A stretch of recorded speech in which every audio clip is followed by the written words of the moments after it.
اعوذ باللہ من الشیطان الرجیم بسم اللہ الرحمن الرحیم وَإِذَا قِيلَ لَهُمْ لَا تُفْسِدُوا فِي الْأَرْضِ قَالُوا إِنَّمَا نَحْنُ مُصْلِحُونَ أَلَا إِنَّهُمْ هُمُ الْمُفْسِدُونَ وَلَكِنْ لَا يَشْعُرُونَ۔ اور جب ان سے کہا جائے کہ زمین میں فساد نہ کرو تو کہتے ہیں کہ ہم تو صرف اصلاح کرنے والے ہیں۔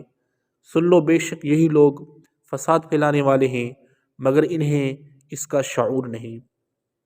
تفسیر صراط الجنان میں آتا ہے کہ لا تفسدوا فی الارض، زمین میں فساد نہ پھیلاؤ۔ اس آیت اور اس کے بعد والی آیت میں ارشاد فرمائے کہ جب ایمان والوں کی طرف سے ان منافقوں کو کہا جائے کہ باطن میں کفر رکھ کر، اندر میں کفر رکھ کر، صحیح ایمان لانے میں پس و پیش کر کے زمین میں فساد نہ کرو، وہ کہتے ہیں کہ تم ہمیں اس طرح نہ کہو کیونکہ ہمارا مقصد تو صرف اصلاح کرنا ہے۔ اے ایمان والو، تم جان لو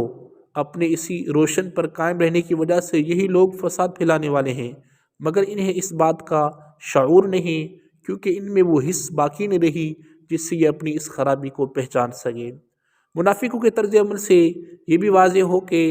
عام فسادیوں سے بڑے فسادی وہ ہیں جو فساد پھیلاتے ہیں اور اسے اصلاح کا نام دیتے ہیں۔ ہمارے معاشرے میں ایسے لوگوں کی کمی نہیں جو اصلاح کے نام پر فساد پھیلاتے ہیں، جیسے بدترین کاموں کو اچھے ناموں سے تعبیر کرنا، آزادی کے نام پر بے حیائی، فن کے نام پر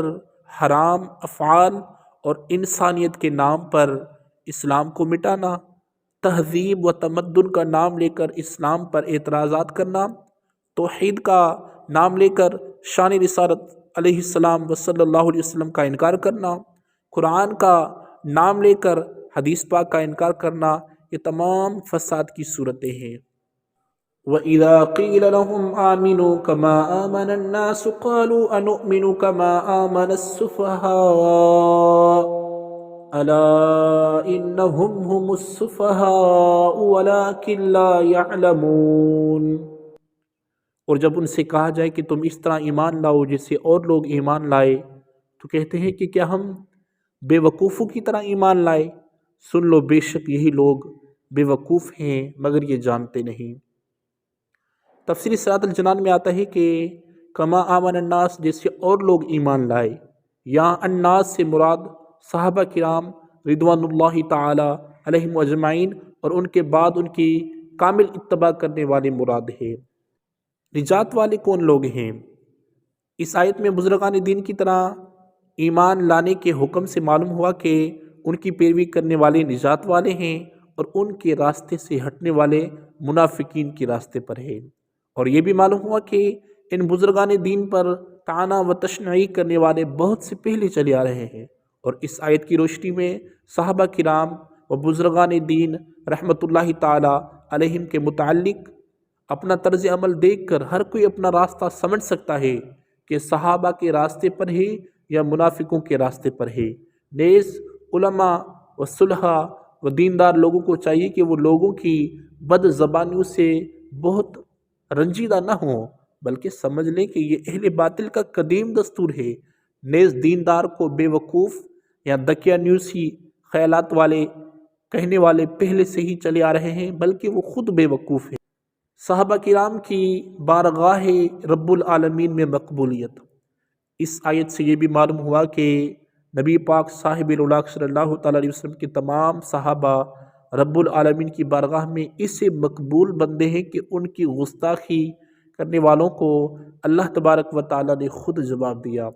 صحابہ کرام رضوان اللہ تعالیٰ علیہم اجمعین کے بارے میں بخاری شریف کی حدیث کتاب فضائل اصحاب النبی صلی اللہ تعالیٰ علیہ وسلم میں آتا ہے، حضرت ابو سعید خدری رضی اللہ تعالیٰ عنہ روایت فرماتے ہیں، حضور پر نور صلی اللہ تعالیٰ علیہ وسلم نے ارشاد فرمایا، میرے صحابہ رضوان اللہ تعالیٰ علیہم اجمعین کو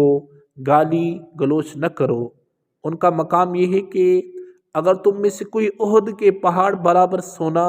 اللہ کی راہ میں خرچ کرے تو اس کا ثواب میرے کسی صحابی رضی اللہ تعالیٰ عنہم کی ایک مد، ایک چھوٹی سی مقدار بلکہ ایک آدھا مد